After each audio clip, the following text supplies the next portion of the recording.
Today is Monday, August 20th, and this is the ADM Investor Services Monday Market Kickoff. Please note that the views and opinions expressed here today are solely those of our guests and should not be construed as the views or opinions of ADM Investor Services or Archer Daniels Midland Company.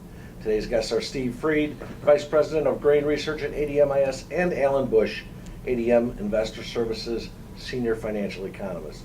Alan, let's start with the financials this morning. What is the outlook for the trade situation between the U.S. and China?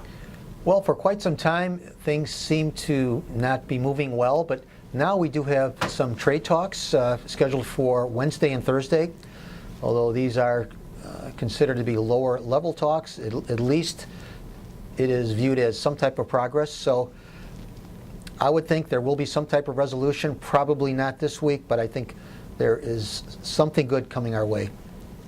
Do the ongoing trade wars and now increased political problems in Turkey affect U.S. Fed policy? It has to a very slight degree, but the Fed is still on track to raise interest rates at its September 26 meeting by 25 basis points. In fact, there's a 94% probability that at that meeting that they will raise rates, and there's a 58% probability of another rate hike in December. So that's down a little bit from 62% for December, but nothing has really changed dramatically. The Fed is still likely to raise twice this year, and I think another 2 to 3 times next year. U.S. equity markets are holding up relatively well as compared to China's Shanghai Composite Index, Right. which fell to a 2-year low late last week. Why do you think that is? It seems that the equity markets are suggesting that the U.S. economy is holding up better than the Chinese economy. In fact, GDP has come in very strong lately here in the U.S.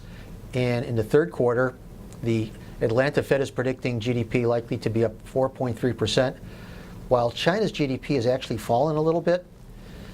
Also keep in mind that this Wednesday will mark the longest bull market in history for U.S. stock indices.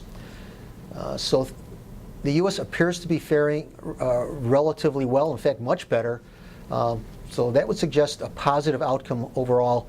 I'm not sure when this will take place, but things are looking better, I think, for the U.S. in spite of these ongoing trade wars. Turning toward the grain market, Steve, November soybean futures are back to near $9, and the USDA estimated in August a record U.S. soybean crop and carryout. Why are the soybean prices rallying? I think the main thing is what Alan was talking about. I think that the commercials believe that this week there will be a resolution to the U.S. and China trade issues, and I think that's adding a premium to soybean prices despite the record supply. Let's talk corn. December corn futures rallied off July lows, despite the USDA calling for a record 2018 U.S. corn yield.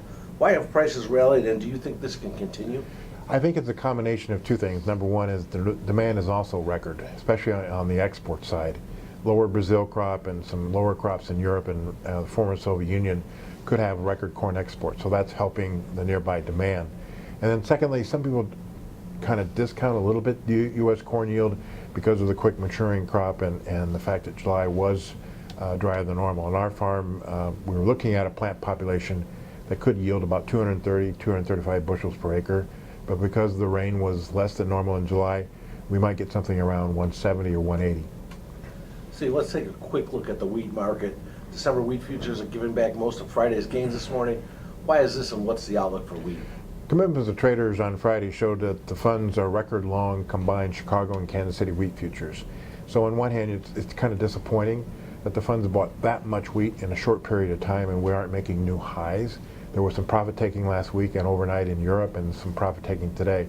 The market still feels there's a chance we could make new highs in wheat because of the lower world production, but we need to see our export demand increase to justify that. Finally, Steve, do you have any weather concerns here in the U.S. or elsewhere that could have an impact on grain prices? It's dry in the western part of Russia, it's dry in Europe, it's dry in western Canada, it's dry in Australia. So all those things probably will eventually help the wheat market. It's already proven to be probably an El Nino year for next year, which means mostly normal crops, except maybe in parts of Indonesia and things like that. So right now, there's not a big problem. I'm sure if you're a Missouri farmer and you lost your crop this year, you're thinking that the market's not reacting to your problems. Same things in Kansas. But if you go from Nebraska all the way to central Indiana, the potential there is for record yields for corn and soybeans. Thank you both. Remember, the views and opinions expressed today on this video are solely those of our guests and should not be construed as the views or opinions of ADM Investor Services or Archer Daniels Midland Company. If you'd like more information about our brokerage services, would like to speak to one of our experts about managing your risks, or would like to open a trading account, please visit www.admis.com.